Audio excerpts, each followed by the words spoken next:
Assalamualaikum warahmatullahi wabarakatuh. Alhamdulillahirabbil alamin. Alhamdulillahilladzi 'allama bil qalam, 'allamal insana ma lam ya'lam. Asyhadu an la ilaha illallah wahdahu la syarikalah wa asyhadu anna sayyidana Muhammadan abduhu wa rasuluh la nabiyya ba'dah. Anak-anakku sekalian yang dicintai oleh Allah Subhanahu wa taala, hadirin yang dimuliakan Allah Subhanahu wa taala. Pada kesempatan kali ini sangat senang sekali kita bisa melanjutkan pembelajaran kita, yaitu pada pembelajaran hadis kelas 10 pada bab 6 pertemuan pertama dengan tema disiplin dan etos kerja. Namun sebelumnya marilah sama-sama kita bersyukur kepada Allah Subhanahu wa taala yang karena nikmat dan karunia-Nya kita masih diberikan kesempatan untuk sama-sama belajar hadis kelas 10 pada bab 6 ini. Salawat beriring salam tidak lupa marilah juga kita hadiahkan kepada baginda Nabi besar Muhammad sallallahu alaihi wasallam. Hadirin yang dimuliakan Allah, anak-anakku sekalian yang dicintai oleh Allah Subhanahu wa taala.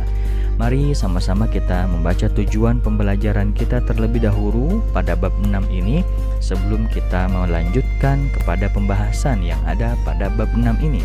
Saya akan membacakan tujuan pembelajarannya. Melalui pembelajaran yang aktif dan kontekstual, peserta didik mampu mengamalkan hadis-hadis tentang disiplin dan etos kerja, membiasakan santun dan peduli kepada sesama, menganalisis hadis-hadis tentang disiplin dan etos kerja yang diriwayatkan oleh Bukhari dari Abdullah bin Umar, hadis muttafaqun alaih dari Abu Amr Asy-Syaibani, dan hadis riwayat Bukhari dari Miqdam. Kemudian tujuan pembelajaran lainnya yaitu peserta didik diharapkan mampu untuk mendemonstrasikan hafalan dan terjemahan hadis tentang disiplin dan etos kerja dan mampu menyimpulkan manfaat dan dampak disiplin dan etos kerja dalam kehidupan masyarakat untuk membangun karakter bangsa. Hadirin yang dimuliakan Allah, anak-anakku sekalian yang dicintai oleh Allah Subhanahu wa taala. Adapun peta kompetensi kita yang paling rendah atau minimal adalah diharapkan untuk peserta didik mampu membaca, menulis, dan menghafal hadis yang ada pada bab ini. Kemudian peta kompetensi yang berikutnya adalah menerjemahkan dan memahami kandungan hadis. Kemudian yang lebih tinggi lagi adalah menganalisis, mengevaluasi, dan mengkontekstualisasikan hadis dengan kehidupan sehari-hari. Dan yang terakhir, yang ini kita harapkan sama-sama karena ini adalah buah dari pembelajaran kita, yaitu mengamalkan hadis yang sudah kita pelajari pada bab ini. Hadirin yang dimuliakan oleh Allah, Allah Subhanahu wa taala berfirman di dalam surat Al-Jumu'ah, apabila telah ditunaikan sholat, maka bertebaranlah kamu di muka bumi dan carilah karunia Allah Subhanahu wa ta'ala dan ingatlah Allah banyak-banyak supaya kamu beruntung. Di dalam surat Nuh ayat 19 juga dikatakan, Allah menciptakan bapak kalian dari tanah, kemudian mengembalikan kalian ke tanah saat kalian mati dan mengeluarkan kalian darinya pada hari kebangkitan secara pasti. Allah menjadikan bumi bagi kalian terbentang seperti tikar agar kalian dapat menelusuri jalan-jalan yang lapang padanya. Hadirin yang dimuliakan Allah, suatu ketika ada seorang sahabat yang menjemujikan tangannya dari pandangan Rasulullah SAW. Rasul heran dan bertanya. Sahabat itu beralasan bahwa ia malu karena sebagai penebang kayu tangannya kasar dan tidak halus. Rasulullah SAW memegang tangan orang tersebut lalu menciumnya seraya bersabda bahwa tangan seperti inilah tidak akan disentuh api neraka.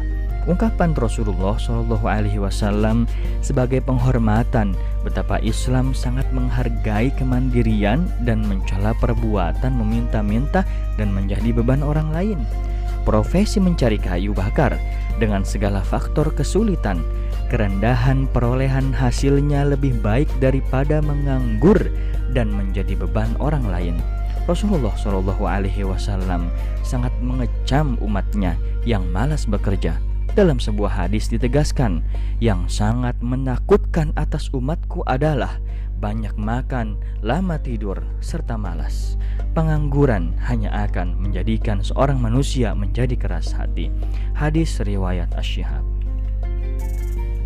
Hadirin yang dimuliakan Allah, anak-anakku sekalian yang dicintai oleh Allah Subhanahu wa taala, marilah kita baca hadis pertama dari bab 6 ini. Bismillahirrahmanirrahim. An Abdullah bin Umar radhiyallahu anhuma qala akhadha Rasulullah sallallahu alaihi wasallam bimankibi faqala kun fid dunya ka'annaka gharibun aw 'abiru sabil. Wa kana Ibnu Umar yaqul idza amsayta fala tantadhir as-sabah wa idza asbahta fala tantadhiril masa wa khudh min sihhatika limaradika wa min hayatika limautika. Yang artinya dari Abdullah bin Umar radhiyallahu anhuma, dia berkata, Rasulullah Shallallahu alaihi wasallam pernah memegang pundakku dan bersabda, jadilah kamu di dunia ini seakan orang asing atau seorang pengembara. Ibnu Umar juga berkata, bila kamu berada di sore hari, maka janganlah kamu menunggu datangnya waktu pagi. Dan bila kamu berada di pagi hari, maka janganlah menunggu waktu sore. Pergunakanlah waktu sehatmu sebelum sakitmu dan hidupmu sebelum matimu. Hadis diriwayatkan oleh Al-Imam Al-Bukhari, nomor hadis 256. Anak-anakku sekalian, mari sekarang kita sama-sama membaca dan melafalkan mufradat atau kosakata dari hadis ini. Kun fid dunya. Kun fid dunya, yang artinya jadilah kamu di dunia. Awabiru sabil. Awabiru sabil, atau seorang pengembara. Fala tantadhirus sabah. Fala tantadhirus sabah, maka janganlah kamu menunggu datangnya waktu pagi. Wa idza asbahta.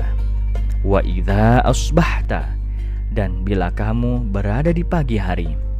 Fala tantadhiril masa.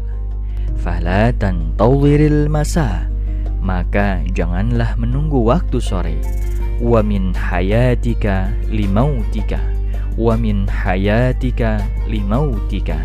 Wa min hayatika limautika, dan hidupmu sebelum matimu. Hadirin yang dimuliakan Allah, penjelasan hadis. Apabila kita baca hadis ini adalah hadis yang diriwayatkan oleh Ibnu Umar berisi nasihat Nabi Muhammad SAW.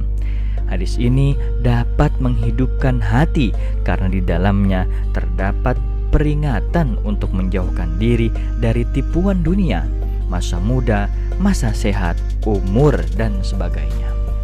Hadirin yang dimuliakan Allah, jika seorang diberitahu bahwa kematian akan datang kepadanya malam ini, maka belum tentu dia dapat menambah amal kebaikannya. Hal ini dapat terjadi dengan senantiasa mengingat hak Allah Subhanahu wa taala. Jika dia beribadah, maka dia telah menunaikan hak Allah Subhanahu wa taala dan ikhlas dalam beribadah hanya untuk Allah Subhanahu wa taala. Penjelasan hadis lainnya adalah yang pertama, hadis ini mengajarkan kita untuk selalu bersegera mengerjakan pekerjaan yang baik dan memperbanyak ketaatan. Hadis ini juga mengajarkan kita untuk menggunakan berbagai kesempatan dan momentum sebelum kesempatan tersebut hilang.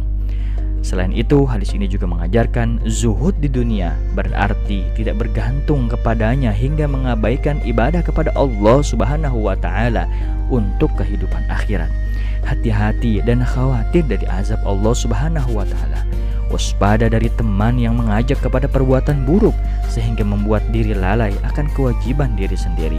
Kemudian hadis ini juga mengajarkan bahwa kehidupan dunia hanya sementara, jangan sampai lalai dalam beribadah. Hadis ini juga mengajarkan bersungguh-sungguh menjaga waktu dan mempersiapkan diri untuk kematian dan bersegera bertaubat dan beramal saleh. Dan yang terakhir dari penjelasan hadis ini juga mengajarkan bahwa hadis ini mengajarkan kepada kita untuk selalu melakukan pekerjaan dunia dengan tujuan akhirat. Baik, hadis yang lainnya yang masih sejalan dengan etos kerja dan disiplin, yaitu terdapat sebuah hadis Rasulullah SAW terlepas dari status atau tingkatannya yang diriwayatkan dari Ibnu Umar radhiyallahu anhuma yang berbunyi sebagai berikut. Yang artinya, bekerjalah untuk duniamu seakan-akan engkau hidup selamanya, dan bekerjalah untuk akhiratmu seakan-akan engkau akan mati besok pagi. Menurut Muhammad Mutawalli Asy-Sya'rawi dalam tafsir Asy-Sya'rawi menjelaskan terkait dengan tafsir surat Ali Imran ayat 133 sebagai berikut. Jika engkau tidak bisa meraih sesuatu dari dunia ini pada hari ini, maka berpikirlah sesungguhnya engkau akan hidup lama dan akan dapat meraihnya esok hari. Sedangkan terhadap apa-apa yang terkait dengan akhirat, engkau hendaknya bersegera meraihnya. Hadirin yang dimuliakan Allah, semoga kita dapat melakukan amalan-amalan dunia dengan tujuan akhirat sehingga menambah pundi-pundi pahala kita di akhirat kelak. Mudah-mudahan penjelasan dalam video ini bermanfaat. Wallahul muwaffiq ila ma yuhibbu wa yardha. Kebaikan hanyalah milik Allah Subhanahu wa taala, adapun kesalahan murni milik saya sendiri. Wassalamualaikum warahmatullahi wabarakatuh.